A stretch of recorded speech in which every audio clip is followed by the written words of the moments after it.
Bonjour, c'est Cyril encore. On est le 3 mars 2025. Alors, je viens sonner la trompette aujourd'hui encore et je viens proclamer le retour de notre Seigneur Jésus-Christ. Amen, alléluia. Soyons bénis, soyons vraiment remplis de sa joie et ayons les yeux fixés sur notre Seigneur Jésus-Christ, n'est-ce pas, en toutes choses. Alors, ne vous énivrez pas de réseaux sociaux. Amen. Alors, dans Éphésiens 5, le verset 18, notre Seigneur nous dit, ne vous énivrez pas de vin. C'est de la débauche. Soyez au contraire remplis de l'esprit. Amen. Alors, nous savons que dans le temps, il n'y avait pas, en tout cas les divertissements que nous avons aujourd'hui, il n'y en avait pas dans le temps. Amen. Les gens étaient pris à bâtir les familles, à cultiver les champs.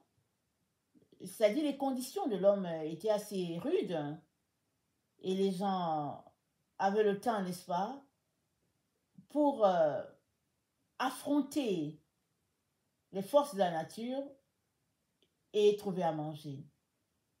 Et si bien que quand ils arrivaient à se reposer un peu, alors plusieurs exagéraient dans l'alcool. Et peut-être d'autres divertissements qui pouvaient exister, ça pourrait être aussi peut-être de la danse. Mais au fait, ceux qui pilulent de nos jours n'existaient pas dans le temps. Et les gens étaient soucieux de bâtir des familles. Et la classe était bien divisée.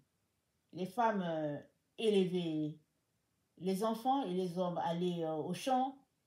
Et la mère était le modèle des filles, le père était le modèle des garçons.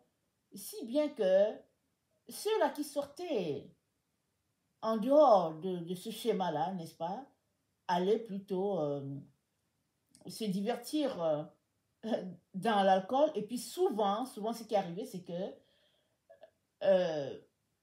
les gens exagéraient. C'est comme si c'était à peu près la seule chose qui pouvait les faire sortir d'eux. Et nous savons que jusqu'aujourd'hui, ça existe. Il y a certaines personnes qui ont des problèmes et au lieu de régler leurs problèmes, ils s'évadent. Ils prennent des substances pour s'évader.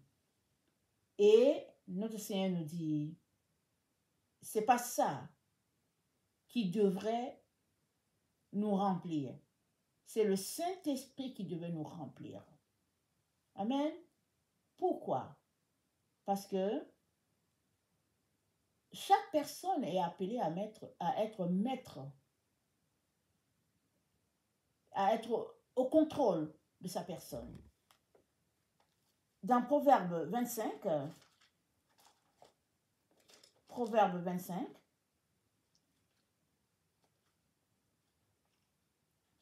dans Proverbe 25, le verset 28,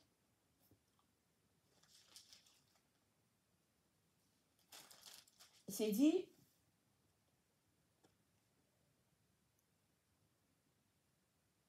attendez, Proverbe 25, le verset 28.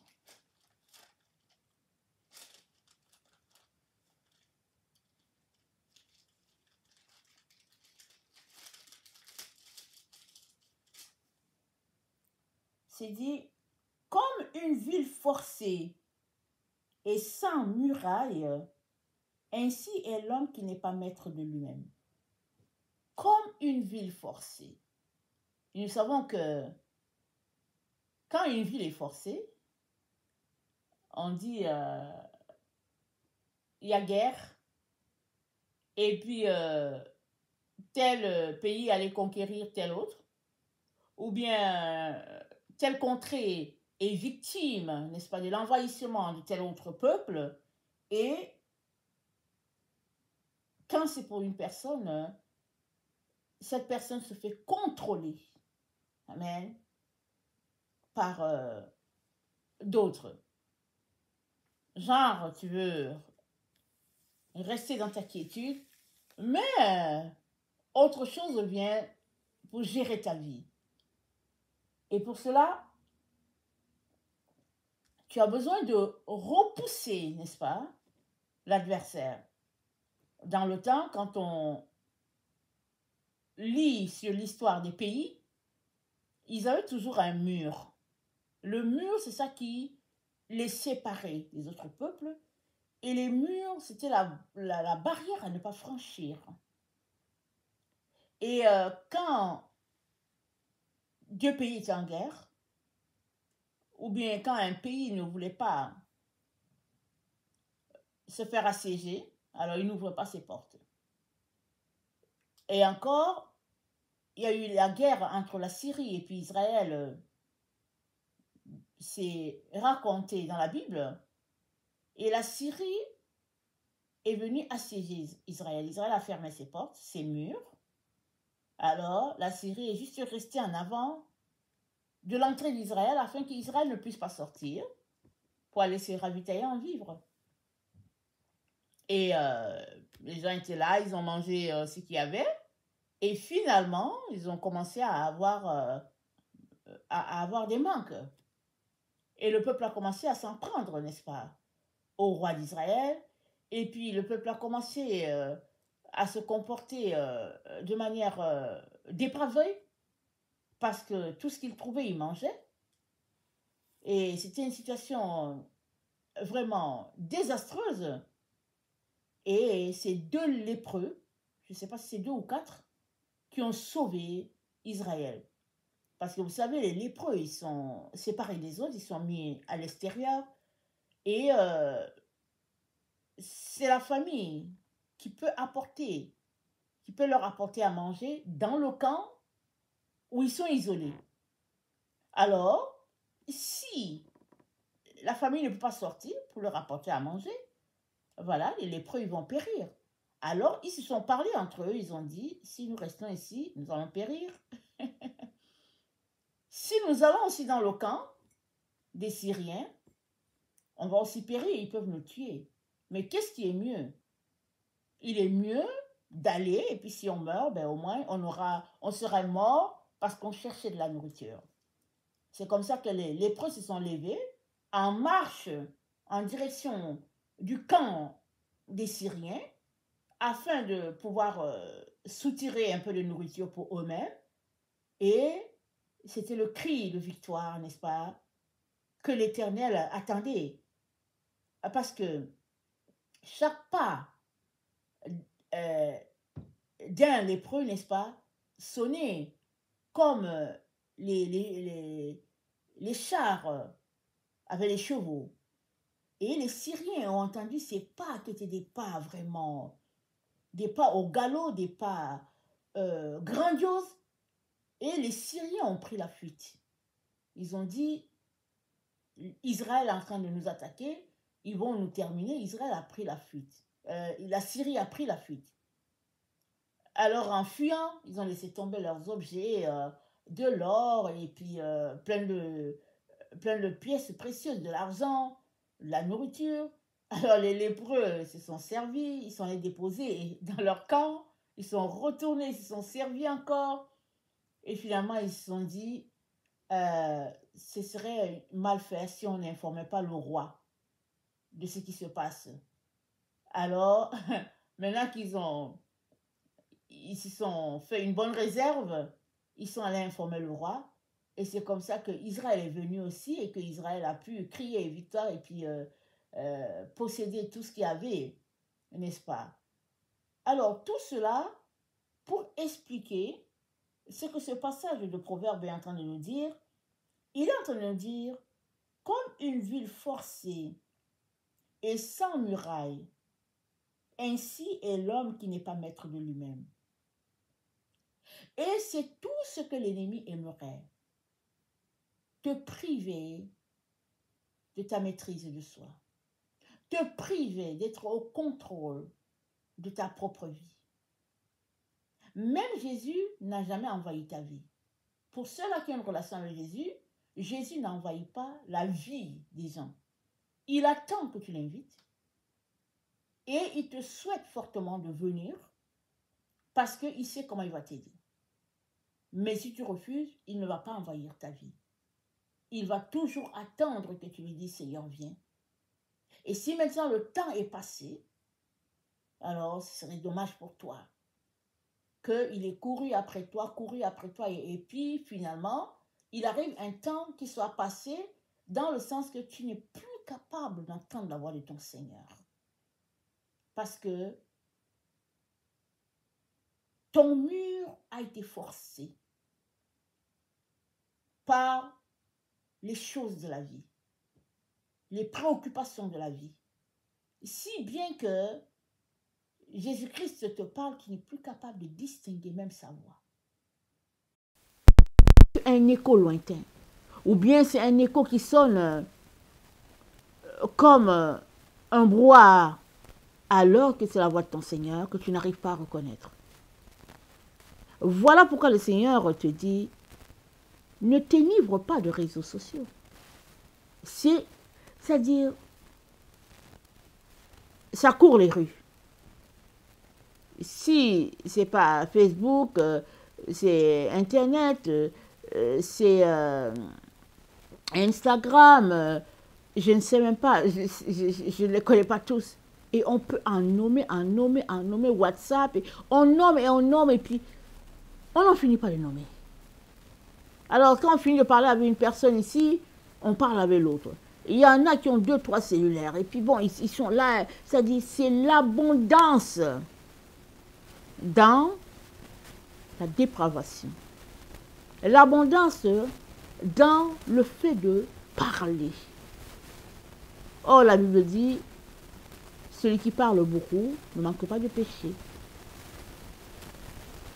Ça veut dire que le Seigneur t'invite à réduire ton débit en parole afin que ton péché aussi soit réduit. Et il nous encourage, notre Dieu, à ne pas nous remplir de ces choses-là qui sont valorisées dans ce monde. Les valeurs de ce monde ne sont pas les valeurs du ciel. Et nous sommes encouragés à nous affectionner des choses d'en haut. On peut dire, mais moi je ne les connais pas, les choses d'en haut. Mais si tu lis ta Bible, tu les connaîtrais. Parce que Jésus-Christ dit, heureux les débonnaires. Amen. Heureux les pauvres, heureux les simples. Il dit, aime ton prochain comme toi-même. C'est ça les choses d'en haut. Les choses simples qui n'ont l'air de rien. Es-tu encore capable de venir au secours, de courir au secours de quelqu'un? Es-tu encore capable? Ou trouves-tu toujours quelque chose à dire quand tu sais que tu dois voler au secours de X ou bien de Y? Trouves-tu toujours une excuse pour ne pas tourner les yeux vers quelqu'un qui a un besoin? Parce que le Seigneur dit, la religion saine, c'est de visiter les malades, les veuves, de prendre soin des personnes qui sont dans le besoin. Alors, tu peux être tellement pris par la vie, tu peux avoir un travail séculier et vraiment occupé à courir ça et là, si bien que tu n'as pas le temps de prendre soin des gens, mais tu peux le faire autrement. Avec cet argent que tu gagnes, tu peux mettre une partie pour venir au secours des personnes dans le besoin. En disant, Seigneur, moi-même je ne peux pas aller, moi-même c'est difficile de préparer, mais je suis capable de faire ceci, voilà ce que je fais. Tout est question de volonté. Tout est question de vouloir semer. Parce que semer, c'est mettre en terre une graine. Et la graine, n'est-ce pas? C'est Dieu qui la donne et nous la trouvons dans sa parole. Et nous la sémons où? Nous la sémons dans notre corps parce que notre corps, c'est la terre. C'est-à-dire, nous pratiquons ce que nous avons entendu ou ce que nous avons lu dans la Bible. Amen. Alors,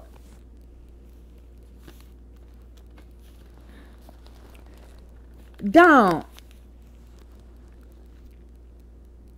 Éphésiens 5, le verset 24. Éphésiens 5, le verset 24, voilà ce qui est dit. C'est dit, de même que l'Église est soumise au Seigneur, non, de même que l'Église est soumise à Christ. Attendez. Éphésiens 5, le verset 24. De même que l'Église est soumise à Christ, les femmes aussi doivent l'être à leur mari. La comparaison est faite entre l'Église soumise à son Seigneur, parce que l'Église est prise comme l'épouse du Seigneur. Si tu dis que tu fais partie de l'Église de Jésus-Christ et que tu marches à ta manière à toi, ça veut dire que tu n'es pas soumis. Ça veut dire que tu as besoin de faire un pas en arrière pour mettre cette parole en application. Parce que tu ne peux pas dire que Jésus-Christ est ton maître alors que tu ne lui obéis pas. Tu ne peux pas dire que Jésus-Christ est la tête et toi le corps si tu n'es pas prêt à faire ce qu'il te demande. Amen. Éphésiens 5, le verset 25 nous dit, Christ s'est livré pour son Église. Il s'est livré pour toi. Il a donné sa vie entière. Il a manqué 3 jours où il n'était pas dans son corps. 3 jours. Afin que le prix soit payé. Ton rachat soit effectif. Et ce sang-là qui a coulé, c'est ça qui nous a rachetés parce que c'était le prix à payer. Et ça nous a purifiés. Ça fait de nous les enfants de Dieu.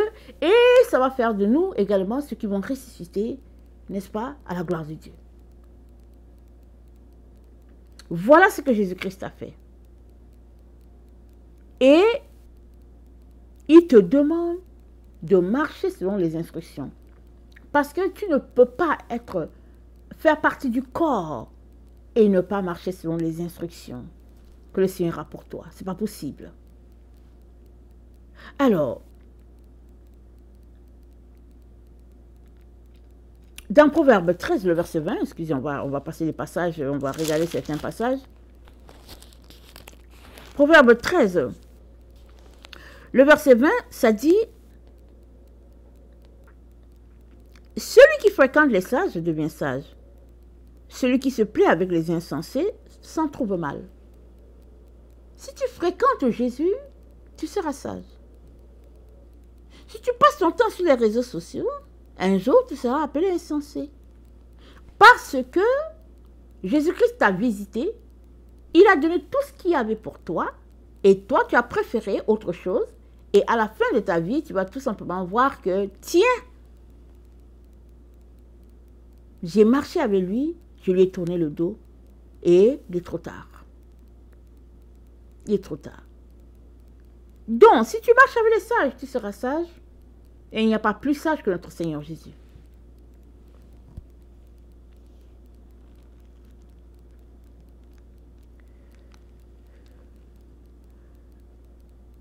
Proverbe 8, le verset 33, nous dit justement,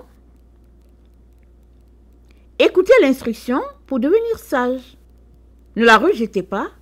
Heureux l'homme qui m'écoute, qui veille chaque jour à mes portes et qui en garde les poteaux, car celui qui me trouve va trouver la vie et il obtient la faveur de l'Éternel. Celui qui me trouve va trouver la vie. Si tu trouves la sagesse, tu as trouvé la vie. Et tu la trouves où? En écoutant les instructions de ton Dieu. C'est ça. Ça a l'air redondant, ce qui est là, mais le message de Jésus, ça n'a jamais changé. C'est le même message et puis c'est appelé la bonne nouvelle parce que chaque jour que tu l'écoutes, c'est bon. S'il arrive au moment de ta vie que la nouvelle de Jésus-Christ, ce n'est plus bon à ton palais, pose-toi des questions sur qu'est-ce que tu aimes désormais. Si la bonne nouvelle n'est plus bonne pour toi, c'est parce que tes intérêts sont ailleurs. Crie à Dieu de t'aider à revenir de ton égarement. Parce que ce n'est pas possible qu'un enfant de Dieu ne trouve pas la parole de Dieu succulente. La Bible dit, voyez, goûtez combien l'Éternel est bon.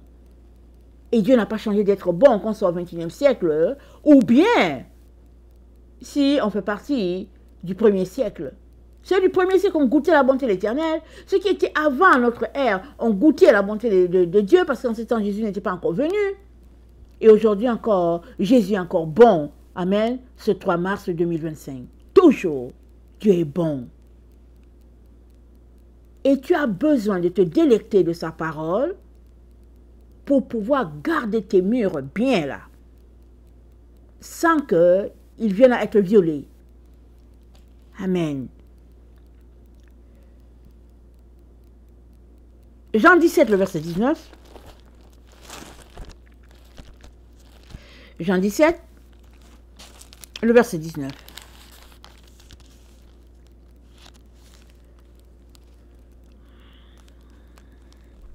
Et je me sanctifie moi-même pour eux, afin qu'eux aussi soient sanctifiés par la vérité.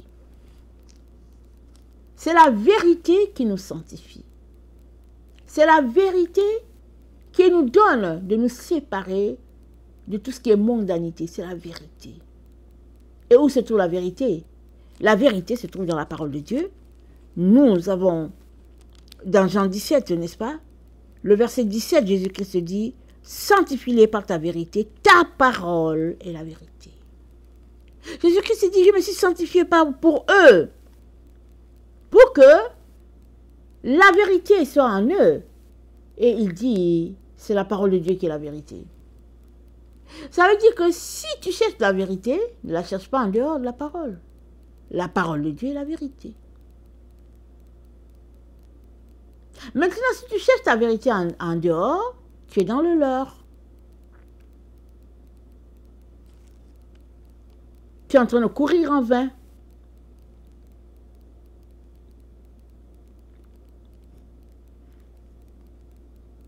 Tu as besoin de lire la parole de Dieu pour perdre le goût des choses de ce monde. C'est la parole de Dieu qui va mettre, qui sera ce mur-là, qui va t'entourer, mettant une séparation entre toi et puis les choses du monde. La parole de Dieu.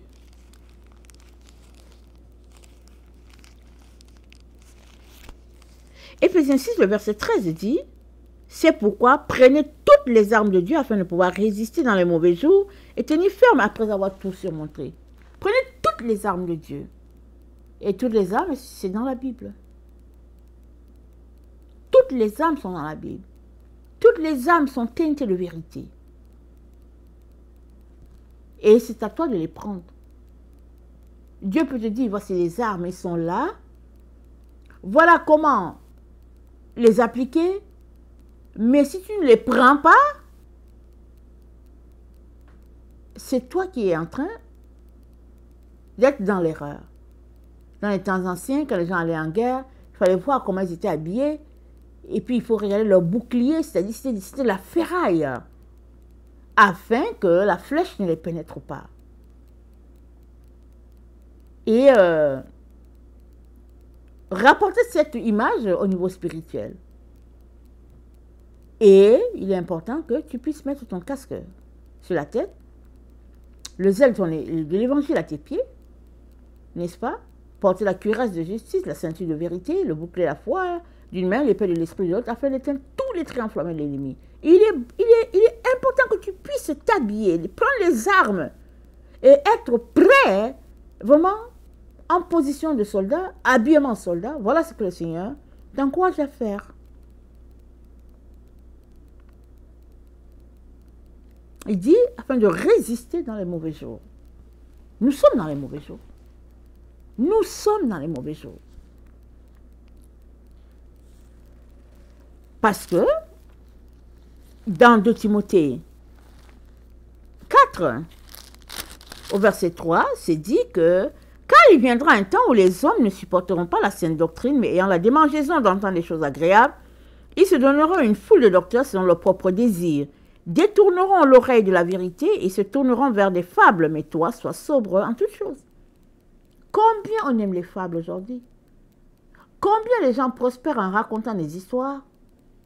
Combien de gens dépensent d'argent pour aller s'asseoir dans les amphithéâtres pour écouter les gens, les faire rire. Et les gens rient, et les gens rient. Et ils rient d'avoir dépensé l'argent. C'est-à-dire les gens payent pour les rire. Et les gens, avant, ce qu'on n'entendait pas, on l'entend aujourd'hui, les gens font des blagues avec la parole de Dieu. Et les gens rient, et les gens rient, et les gens rient. C'est ça que notre frère Paul parle quand il dit, les gens vont, ils vont se détourner de la vérité. Ils auront la démangeaison d'entendre des choses qui vont les faire rire.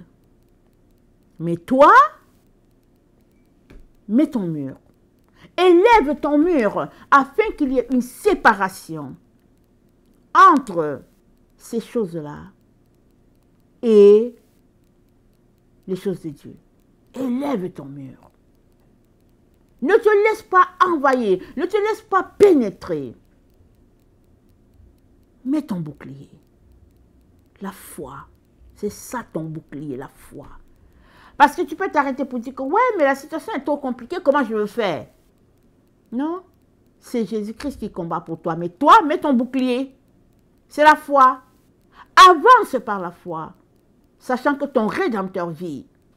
Et il est celui qui te protège. Amen. De Timothée 3, le verset 14.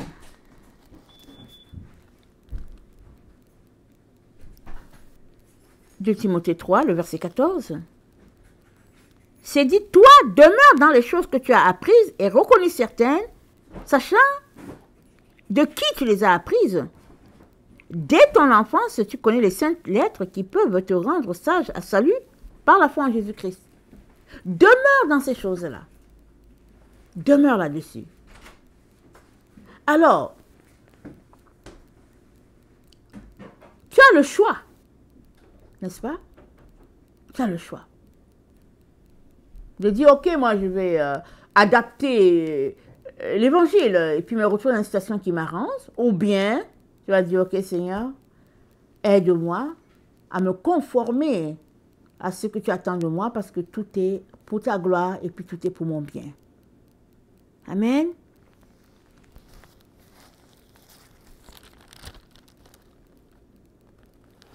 Et Dieu dit, par la bouche de son serviteur, souffre avec moi comme un bon soldat de Jésus-Christ, de Timothée 2, le verset 3. Verset 4. Il n'est pas un soldat qui s'embarrasse des affaires de la vie s'il veut plaire à celui qui l'a enrôlé, et il n'y a pas d'athlète qui soit couronné s'il n'a combattu sans les règles. Il faut que le laboureur travaille avant de recueillir des fruits. Comprends ce que je te dis, car le Seigneur te donnera l'intelligence. Il dit à Timothée, comprends. Mais qu'est-ce que Timothée doit comprendre?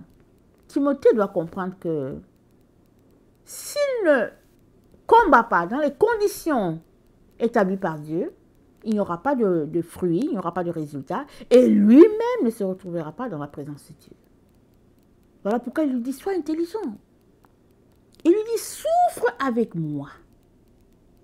Paul, il a souffert pour nous, parce qu'il était en prison, il écrivait à Timothée, et puis c'est venu jusqu'à nous. Donc il dit à Timothée, souffre aussi. Ne recherche pas ce qui est facile là. Laisse les choses faciles. Les choses qui satisfont la chair. Laisse ça. Ne refuse pas de souffrir. C'est pour la gloire de Dieu. Amen. Il n'y a pas de soldat qui s'embarrasse des affaires de la vie.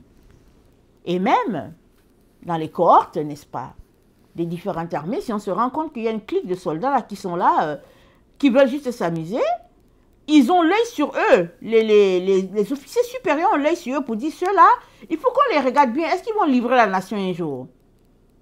Un soldat, il ne s'amuse pas. Un soldat, même quand tu l'envoies, il sait que l'histoire est fausse, mais il faut qu'il parte. Son supérieur l'a envoyé, il va partir. Un soldat est préparé pour protéger la nation. Et il dit, regarde le soldat. Il ne s'embarrasse pas des affaires de la vie. Regardez-les quand ils s'en vont dans leur camp d'entraînement. Ils ont juste un sac à dos. Tu regardes le sac à dos, tu dis, mais comment ils vont faire? Mais dans le sac à dos, il y a tout. Il y a des petits céréales, il y a des ceci, cela, il y a juste les petites choses pour les soutenir. Et puis ils sont là, et puis ils combattent, et puis ils s'entraînent, ils s'entraînent. Ils s'entraînent. Et on te donne tant nombre de jours, et puis si tu n'as pas fini, tu ne reviens pas en ville.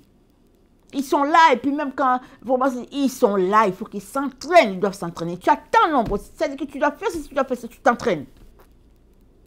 Et puis ton supérieur vient vérifier que tu l'as bien fait. Pourquoi? Parce qu'il faudrait que tu aies que tu sois équipé au cas où il y aurait un problème.